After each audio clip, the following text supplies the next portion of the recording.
Today I'm going to be going over the history of the Arks and how they were made and what their purpose and function is in the Ark game. I hope you guys do end up enjoying this video.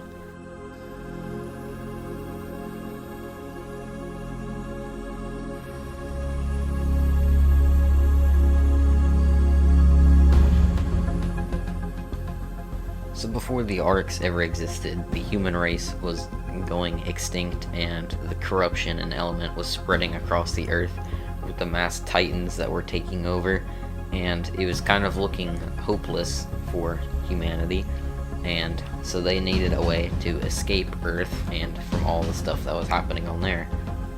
They needed a way to bring back the Earth and destroy the titans that were taking over and to fix the corruption and element.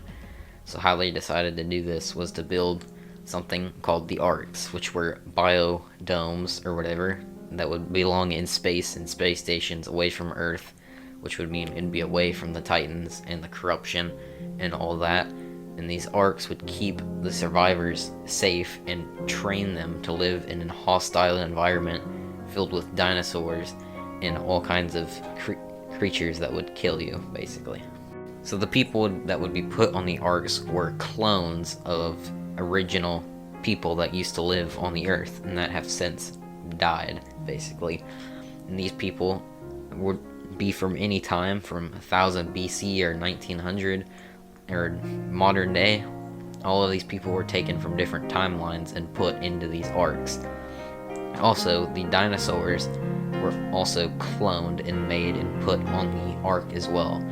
The dinosaurs are there to test your skills and to train you to live in a hostile environment similar to the one that Earth was in.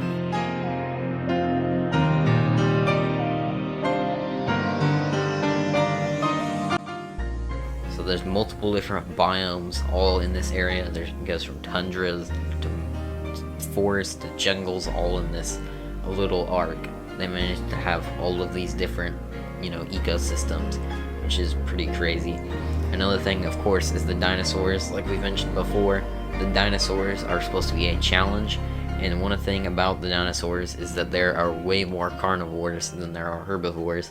This is that way they can challenge you to try to train you for Earth, the hostile environment that is. So that's why there's such a huge amount of carnivores and not that many herbivores. Well, there is a decent amount of herbivores, but way more carnivores. And of course everything else from the weather system and all that is in these Arks as well. But the other thing is how are these things controlled? Of course they're in space. Every single Ark in there is controlled by an overseer, the one that completely controls the thing, which is basically a machine built by humans. None of this is by aliens, despite what some people think. This is all made by humans to train you, of course. So the overseer, once defeated, will take you to another Ark that is usually harder and more challenging until you go through all the sets of Arks that are there until once it thinks you're ready, or once you're ready after completing a certain amount of Arks, then you will be taken to Earth, where you can see if you can survive and possibly save the planet.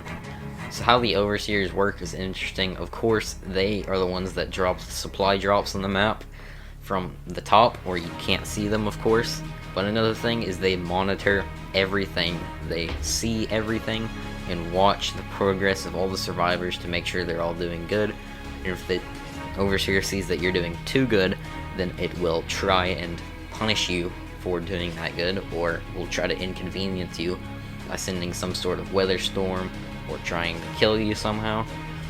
An example of this is one of the cities in Scorched Earth. They had a whole community that was thriving. Of course, this is part of the lore, and the overseer basically thought that they were doing too good, so it sunk the city into the dunes, and now it is one of the caves, and everybody there died, basically. So you kind of get an example of how this works. Basically, if you do way too good, then you're going to get punished.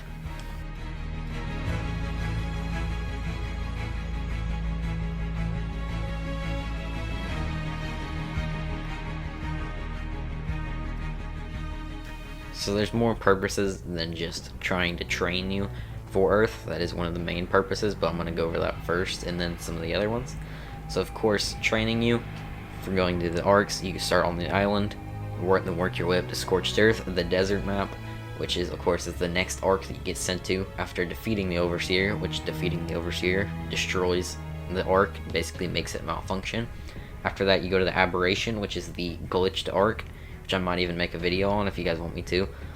But after you go that, you beat that and go to Earth, where that's your final map. Of course, then you go to Earth, which is of course the map Extinction.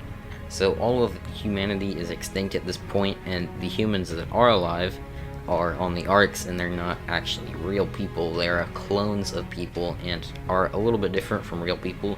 One of the main traits is that they have implants in their arms, and there's a few different things, but I can't, it's kind of complicated, I guess.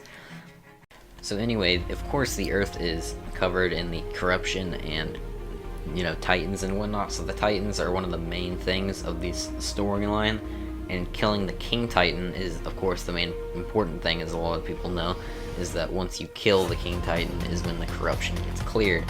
So when the corruption gets cleared, all of the Arks come back from Earth, or come back from space and land back on Earth.